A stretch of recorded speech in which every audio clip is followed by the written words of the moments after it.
I wonder if you could say a word as to how to overcome getting in your own way with desiring enlightenment for that. Yes. Now, you must know there are good desire and bad desire.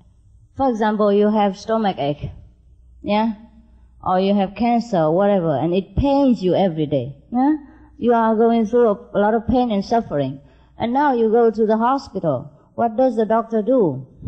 He cut you into parts, yeah? Cut with a knife and put a lot of needles into your hands and even bind you on the bed. So now you could say, my goodness, I have pain and suffering. That's why I come to you, and now you make me even more pain and suffer. What is good? I would rather stay home then. Make even more pain for me. It's no sense. But there is sense in it. These pains are to get rid of the small pains and then cure forever the both pains.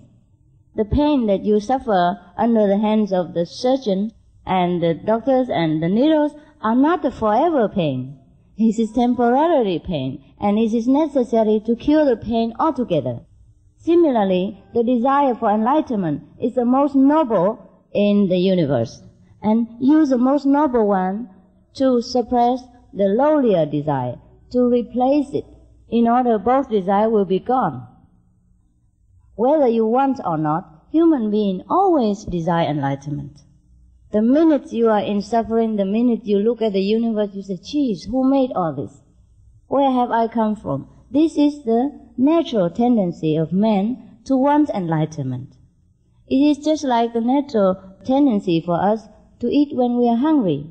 So now we cannot run away from the desire for enlightenment, so we might as well want it. So then we get rid of all the lowlier desires. It's like the medicine or the knife of the doctor will cure your sickness forever. Thank you very much. Yes, that is clear. My second question is simply this.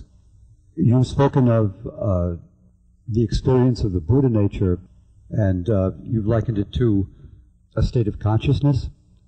I wonder if in your own experience you also experience God as a person, as a being, like we say supreme being, or is it just a state of consciousness? It's hard to say if God is a being or non-being. Yes, He is a being, but not in our human sense of a being. Just an almighty power.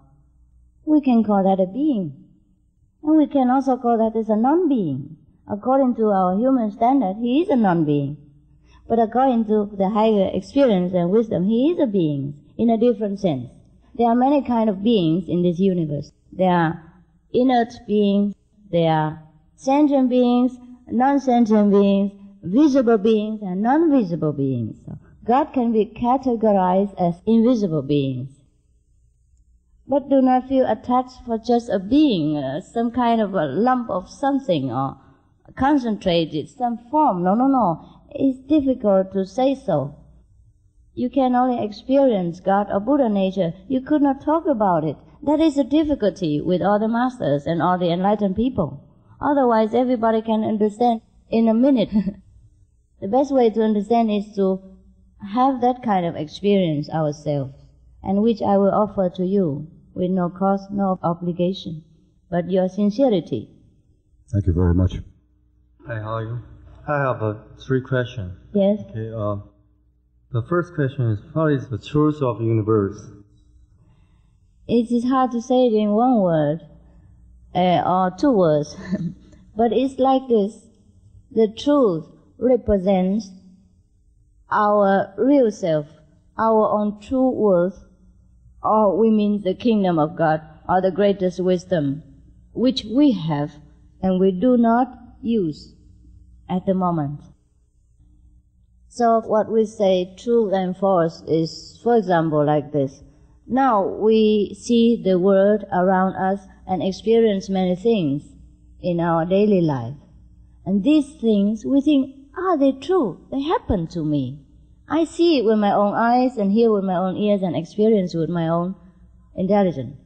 But when you are going to a higher consciousness, for example, you're wiser, yeah? You become wiser. And you see things in different way. You say, oh, geez, these are not true. It wasn't as what I thought. It is something else. That is what we realize the truth. For example, when we were very young, as babies or children, we occupy ourselves with toys and with all kind of children games. And for us, at that time, it was all true. Nothing else that is more important than our games and our toys and our children imagination. Huh? But when you grow up, what do you see? You look back at your children game. Are you interested anymore? This is all children games. But at that time, for you, it's all real. It's all life and death matter, no? You're fighting with each other and you're selling cakes and you're making business. Everything is real. Right? So when we find the truth, means we grow up in wisdom. We became nearer to God, we became nearer to Buddhahood. And the other one is, how did you know the truth you found is the truth of the universe? How do I know? Yeah. Just like when you drink water, how do you know if it's cold or hot? It's very simple. No argument about that. Yeah? Okay, also the other thing is, what is that physical feeling when the moment you found the truth? When you're enlightened, How did you feel? there are many ways. Sometimes you have no physical feeling whatsoever. You enjoy in a different dimension. It's not always relating to the physical feeling. Okay? You do not use the physical body to enjoy the heavenly bliss. It is a different kind of enjoyment, which manifests also sometimes in a physical feeling, like you feel very peaceful, very tranquil. That nothing will move you at all. No anger, no hatred arise in your mind. And your body feels kind of so relaxed and so beautiful. That is a kind of lighter samadhi. Yeah? Once you are in a deeper samadhi, there's no connection whatsoever with the physical body and you can't tell. But when you go back, then the manifestation of the body takes place in the physical level. For example, you will be more loving to people. You do your work faster. You think quicker. You are more tolerant. Yeah? And you look at all the books and you understand just like this. In another word, you're more intelligent. You're more loving. You're more calm. That's how it manifests through the physical body. Yeah? But otherwise, when you are in very deep samadhi, you are disconnected with the body. No physical feeling. Right? I'd just like to know what's the meaning of the logo of Buddhism. It's just one of his manifestation of his dignity, of his high level of attainment. All right? Okay, thank you. But that is not visible on the